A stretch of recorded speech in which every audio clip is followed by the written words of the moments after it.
All right, let's jump right in. Today, we're getting into a really fascinating text, one that lays out this idea of a hidden spiritual war, something it says is happening all around us every single day. We're going to look at its map of this whole thing, the angelic hierarchies, where demons supposedly come from, and really try to get our heads around the unseen battle it claims we're all caught up in. So, this quote right here, this is pretty much the key to the whole text we're looking at today.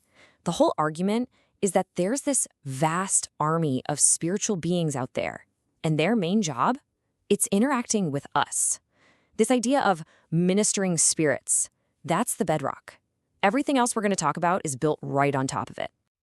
Okay, so here's how we're going to break this down. We'll start with the concept of an unseen spiritual world. Then we'll look at the ministering spirits of light, the good guys. After that, we'll get into the story of the first rebellion, how this whole war even started. From there, we'll dig into the difference between fallen angels and demons, which is a big deal in this text. Then we'll see how this all plays out on the spiritual battleground. And finally, we'll talk about the decisive choice that this source says every single one of us has to make. So the basic idea here is that the world we see every day, that's just the tip of the iceberg. The real story, according to this text, is happening just beneath the surface. It's like our reality is this huge stage for an invisible cosmic war between two completely opposing forces, a kingdom of light and a kingdom of darkness. All right, so let's start with the first of those two kingdoms, the kingdom of light. And the picture this text paints is not some vague, floaty idea. No, it describes this incredibly organized, highly purposeful army of angels, beings that it says were created long before our world even existed. So what is an angel anyway? At least according to this source. Well, it all comes down to their job description. They are ministering spirits. They were created with one core purpose, and that's it: to serve, protect, and guide human beings. That mission, that's their whole reason for existing. And we're not talking about some vague, fuzzy feeling of protection here. No, the text gets super specific about this. It breaks down all these different jobs for angels. You've got everything from personal guardians, like one assigned to each person, all the way up to these incredibly powerful princes who are said to literally oversee entire nations. And right at the top of this hierarchy, the text names two big players specifically. You've got Michael, who's described as this powerful warrior prince, the guardian of Israel, and then there's Gabriel, the great messenger, the one who shows up to reveal God's biggest secrets and most important plans. Okay, so that raises a pretty big question, right? If all these angels were created perfect, where did a war come from? How did things go so wrong? Well, the text pinpoints one single universe-shattering event that just blew everything apart and led to the creation of that kingdom of darkness. It calls it the first rebellion. Every good story needs a villain, and the antagonist in the story is a being called Lucifer. And he's not just some minor character. He's described as the absolute peak of creation, the wisest, the most beautiful, the most powerful angel of them all. He was basically the CEO of the universe, second only to God. And this quote, this really gets to the core of what went wrong. It's like his own perfection was the very thing that brought him down. The text says he stopped looking up at the one who made him and started looking at himself in the mirror.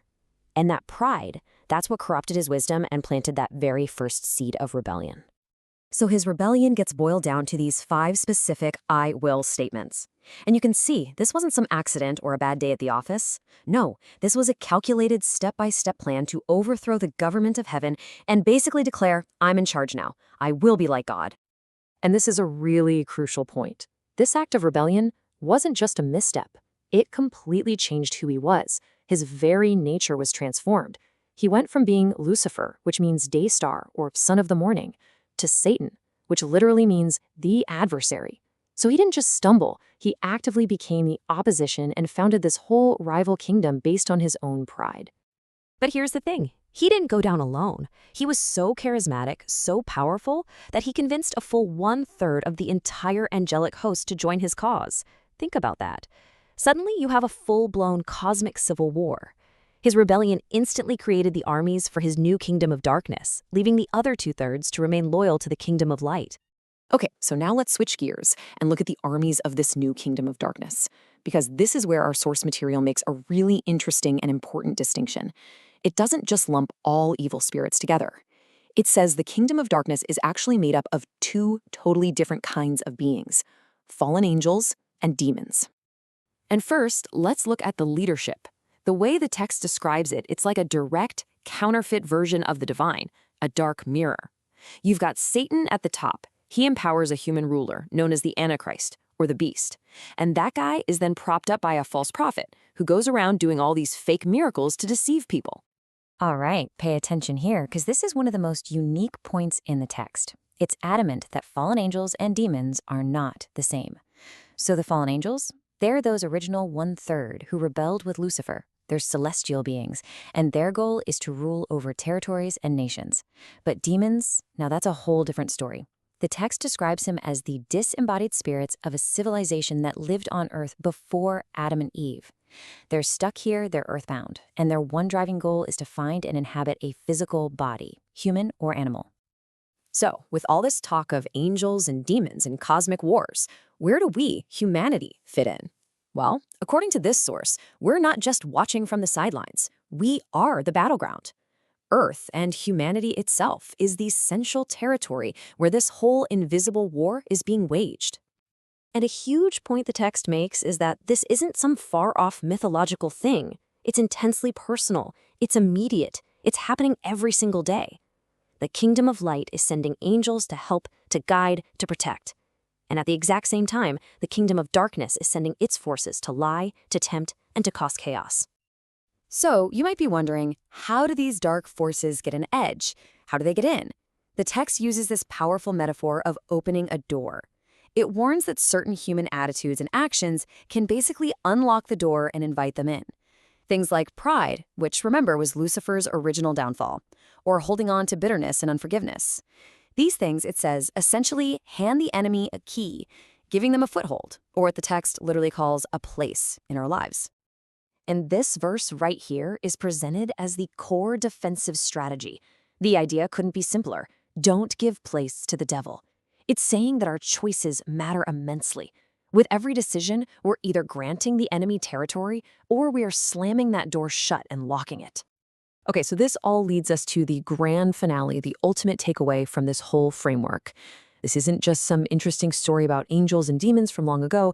No, the whole point, according to the text, is that it's a story about a massive fundamental choice that it claims every single person has to make.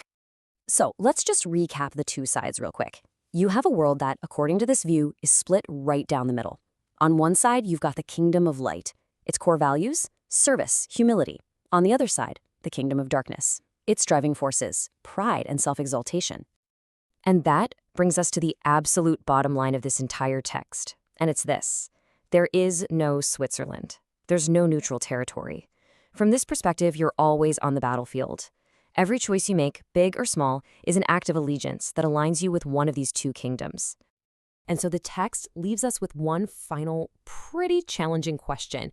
It's not really giving an answer, it's just asking us to look at our own lives through this very specific lens, through the lens of this unseen war, and ask ourselves, if every single choice I make is an act of allegiance, which kingdom does my life actually reflect?